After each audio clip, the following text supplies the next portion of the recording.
Hello friend, तो कैसे हैं आप सभी। आज की इस वीडियो में हम लोग क्लास 6 का एनसीईआरटी कवर करेंगे, जो कि हमारा अध्याय 4 है। ऐसे ही 3 अध्याय आ चुके हैं। अगर आपने नहीं देखा है तो जाके देख सकते हैं प्लेलिस्ट में। चलिए, हमारा आज का चैप्टर है पौधों को जानिए। तो चलिए शुरू करते हैं फर्स्ट क्वेश्चन से। साग पौधे की पहचान करने के लिए हमें निम्नलिखित जानकारी प्राप्त होनी चाहिए।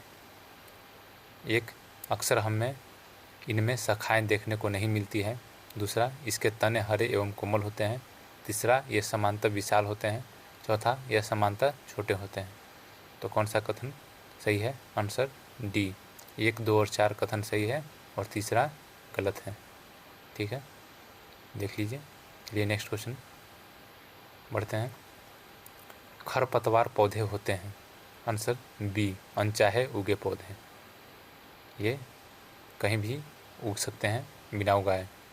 नेक्स्ट क्वेश्चन है, झाड़ी पौधे की पहचान करने के लिए हमें निम्नलिखित जानकारी प्राप्त होनी चाहिए। एक, इसका तना कठोर होता है। दूसरा, तना काफ़ी मोटा होता है। तीसरा, इसकी शाखाएं तने के आधार के समीप से ही निकलती हैं। कौन सा कथन सही है? आंसर ए, 1 और 3 सही है, 2 गलत है। इसका तना कठोर होता है लेकिन मोटा नहीं होता है। इसकी शाखाएं तने के आधार पर के समीप से ही निकलती हैं। नेक्स्ट क्वेश्चन, विसर्पी लता के बारे में असत्य कथन की पहचान करें। आंसर ए, इसका तना सुदृढ़ होता है। ये बिल्कुल गलत है। बाकी जो सही है उस विसर्पी लता के बारे में वो भी देख लीजिए। ये सीधे खड़े नहीं हो सकते हैं। तना कमज़ोर होता है। ये भूमि पर फैले होते हैं। ये बातें सत्य हैं। चलिए इसका विश्लेषण भी थोड़ा देख लीजिए। विसर्पी लता की मुख्य विशेषता यह है कि इसका तना कमज़ोर और लचीला होता है, जिससे पौधे सीधे खड़े नहीं हो सकते हैं। ये भूमि पर फैल जाते हैं, इन्हें विसर्पी लता कहते हैं। जबकि कुछ पौधे सहायता से ऊपर चढ़ जाते हैं। चलिए नेक्स्ट क्वेश्चन, पौधे कौन कौन से होते हैं? आंसर डी, उपयुक्त सभी। शाक, झाड़ी, वृक्ष सभी पौधे हैं। इसका विश्लेषण देख लीजिए। हरे एवं कोमल तने वाले पौधे शाक कहलाते हैं। ये समांतर छोटे होते हैं और अक्सर इनमें कई शाखाएं नहीं होती हैं। नेक्स्ट क्वेश्चन है, ऐसे पौधे जो अन्य वस्तुओं की सहायता से ऊपर चढ़ जाते हैं कहलाते हैं। आंसर सी, आरोही। नेक्स्ट क्वेश्चन, जल का संवहन किसके द्वारा होता है? आंसर सी, तना द्वारा। जल का संवहन तना द्वारा होता है। चलिए इसका विश्लेषण भी देख लीजिए। लाल स्याही की भांति जल में विलीन खनिज जल के साथ तने में ऊपर पहुंच जाते हैं। नेक्स्ट क्वेश्चन, तने दो तरफा मार्ग का कार्य करते हैं। तनों के कार्य के संदर्भ में निम्नलिखित कथनों पर विचार करें। एक, तना जल एवं खनिज को पतली नलिकाओं द्वारा पत्तियों तथा पौधों के अन्य भागों तक पहुंचाता है। दूसरा, पत्तियों द्वारा बना भोजन तनों से होकर ही पौधे के विभिन्न भागों में संग्रहित होता है। उपयुक्त में से कौन सा कथन सही है? आंसर सी, दोनों कथन सही है। ठीक है, नेक्स्ट क्वेश्चन, चलिए इसका विश्लेषण भी देख लीजिए। आलू में यह मंड पौधे के अन्य भाग से आकर एकत्रित हो जाता है, परंतु पत्तियां प्रकाश और हरे रंग के एक पदार्थ की उपस्थिति में अपना भोजन बनाती है। इस प्रक्रिया में जल एवं कार्बन डाइऑक्साइड का उपयोग करती है। इस प्रक्रम को प्रकाश संश्लेषण कहते हैं। इस प्रक्रम में ऑक्सीजन निष्कासित होती है। चलिए और दूसरा इसमें ही इसी में देख लीजिए। तना पत्ती को जल पहुंचाता है। पत्ती जल का उपयोग अपना भोजन बनाने के लिए करती है। पत्तियों से जल की कुछ मात्रा का ह्रास वाष्पोत्सर्जन द्वारा होता है। तने और पत्ती को जल कैसे प्राप्त होता है? यह कार्य जड़ें करती है। तो देखिए, विश्लेषण में हम अपने द्वारा पढ़े गए और निकाले गए, इसको हाईलाइट किए गए को ही पढ़ते हैं। आप ये ध्यान रखिएगा।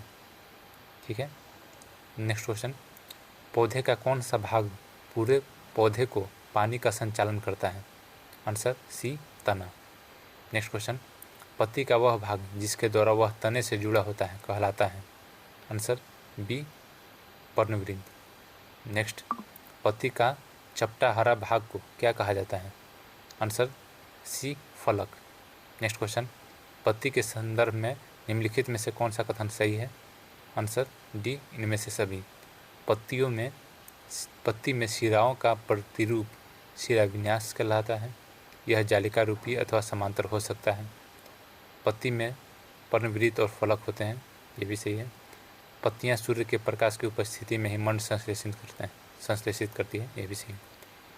चलिए इसका विश्लेषण भी देख लीजिए। पत्ती की रेखित संरचनाओं को शिरा कहते हैं। पत्ती के मध्य में एक मोटी शिरा दिखाई देती है, इसे मध्य शिरा कहते हैं। नेक्स्ट क्वेश्चन, जड़ों के संदर्भ में निम्नलिखित कथनों पर विचार करिए और असत्य की पहचान कीजिए। आंसर डी, जालिका रूपी शिरा विन्यास युक्त पत्तियों वाले पौधे की जड़ें रेशेदार होती हैं, ये बिल्कुल गलत है। बाकी जो सही है उसको भी देख लीजिए। एक, जड़ें मिट्टी से जल और खनिज पदार्थों का अवशोषण करती है। दूसरा है, जड़ें पौधे को मिट्टी में दृढ़ता से जमाए रखती है। तीसरा है, जालिका रूपी शिरा विन्यास युक्त पत्तियों वाले पौधे के जड़ें मूसलाधार होती हैं। ये भी याद रखिएगा, तीनों सही है जो याद रखिए। चलिए इसका विश्लेषण देख लीजिए। पत्तियां भोजन संश्लेषित करती हैं। यह भोजन तने से होकर पौधे के विभिन्न भागों में संग्रहित हो जाता है। इस प्रकार की कुछ जड़ों जैसे गाजर, मूली, शकरकंद, शलजम एवं टेपियोका आदि को हम खाते हैं। इधर देख लीजिए क्या है। रेशेदार जड़ प्रणाली आमतौर पर एक बीजपत्री पौधों में पाई जाती है जिनमें समांतर शिरा विन्यास होता है, न कि जालिका रूपी शिरा विन्यास। जालिका रूपी शिरा विन्यास युक्त पत्तियों वाले पौधे की जड़ें मूसलाधार होती हैं। चलिए नेक्स्ट क्वेश्चन, निम्न में कौन एक जड़ नहीं है? आंसर डी, आलू। आलू जड़ नहीं है, बाकी गाजर, चुकंदर, टेपियोका जड़ है, आलू एक तना है।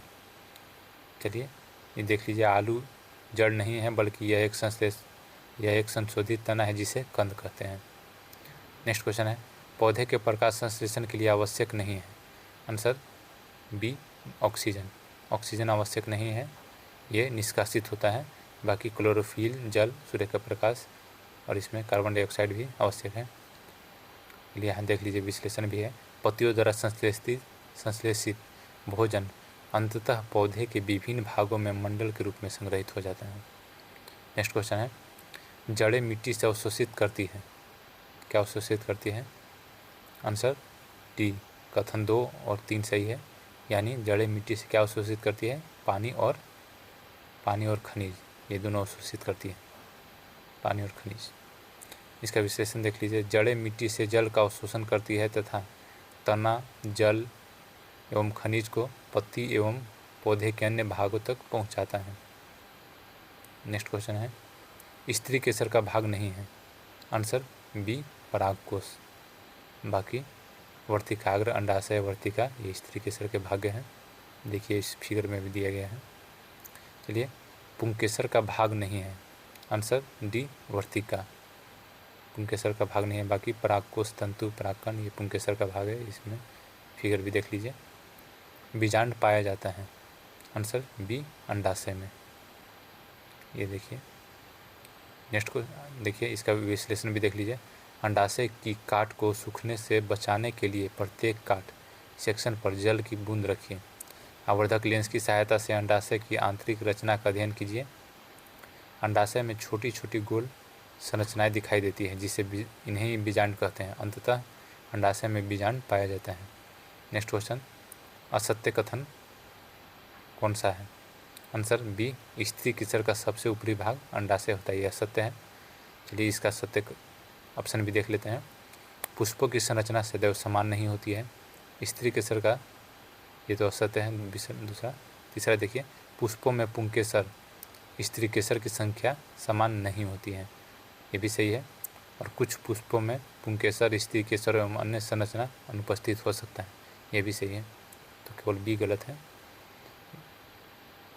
इसका कुछ विश्लेषण है वो भी देख लीजिए।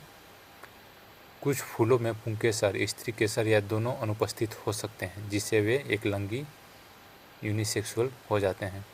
आज की वीडियो में इतना ही। वीडियो अच्छा लगा तो वीडियो को लाइक और चैनल को सब्सक्राइब कर दें। मिलते हैं नेक्स्ट अध्याय में। धन्यवाद।